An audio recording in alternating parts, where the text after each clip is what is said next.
berkesan pada hari ketiga ini adalah sesi yang disampaikan oleh Dr. James Gillen. Sesi yang paling berkesan adalah sesi dari Pendeta Dr. Stephen Tong tentang firman Allah dan sekolah dasar umum. Sesi yang sangat berkesan yaitu sesi dari Pendeta David Tong dengan judul Paulus di Athena. Sesi yang paling berkesan bagi saya adalah sesi yang dibawakan oleh Pendeta Joel B. Ya, di hari ketiga ini adalah khotbahnya Pak Benyamin Intan mengenai Insider Movement.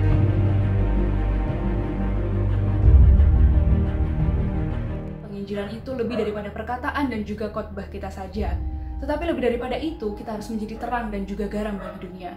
Menurut saya hal ini bukan hal yang mudah untuk dilakukan, karena memiliki makna yang sangat dalam dan juga membutuhkan hati yang benar-benar bersih untuk melakukannya. Tetapi beliau juga mengatakan bahwa penginjilan itu juga tentang membangun tubuh Kristus. Yang artinya setiap orang Kristen saat ini sedang diajar menuju kepada kebenaran dan juga kekudusan itu.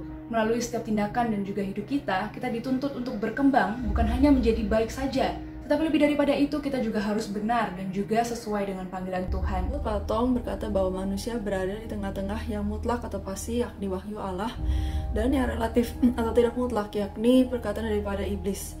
Manusia mulai menimbang-nimbang dan menginterpretasi segala pengetahuan yang datang kepadanya. Allah yang adalah sang kebenaran itu sendiri memberikan interpretasi yang benar dan sejati bagi umat manusia. Kalau tidak, hidup kita akan musnah selamanya. Pendeta David menguraikan mengenai Paulus yang sedang berada di Athena. Dia menghadapi dua aliran dari filsafat, yaitu aliran Epikureans dan juga Stoa, di mana keduanya pasti akan menertawakan Paulus ketika Paulus bicara tentang kebangkitan orang mati.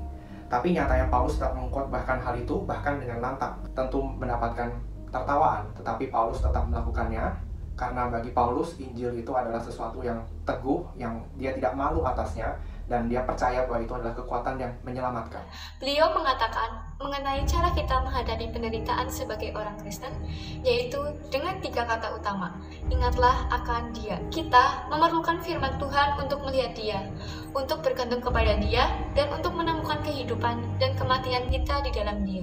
Di dalam khotbahnya Pak Benyamin Intan menjelaskan bahwa orang-orang Insider Movement ini memakai beberapa ayat seperti Yohanes 1 ayat 1-4 tentang bagaimana Yesus berinkarnasi menjadi manusia dan masuk ke dalam dunia dan diam di antara kita. Mereka juga memakai satu ayat lagi, 1 Korintus 9 ayat 20. Paulus mengatakan, ketika aku bersama-sama dengan orang-orang Yahudi, aku menjadi seperti orang Yahudi.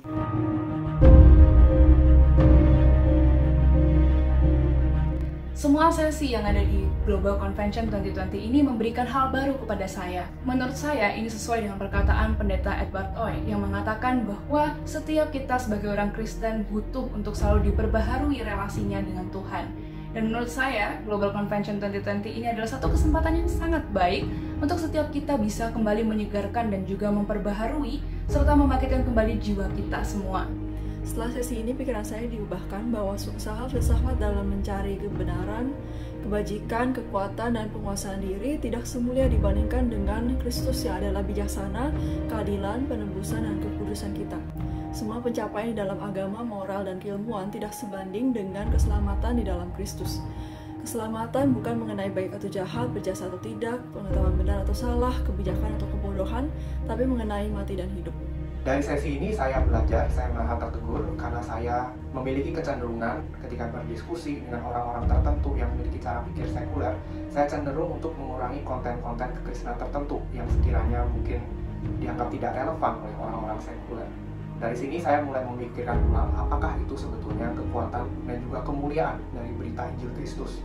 Dan dari sana, walaupun itu akan menjadi bahan tertawaan bagi orang-orang sekuler di luar sana, berita Injil yang utuh harus tetap diberitakan karena berita tersebut memiliki kuasa untuk menyelamatkan orang yang tersesat.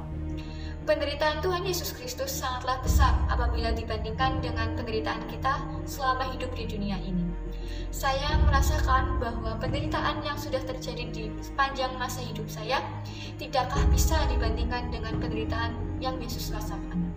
Oleh karena itu, saya ingin menjadikan Yesus sebagai panutan hidup saya dikala hidup saya mulai terasa berat dan menyulitkan. Di sini saya belajar bagaimana Insider Movement ini kelihatan dari luarnya baik, tetapi menghalalkan segala cara.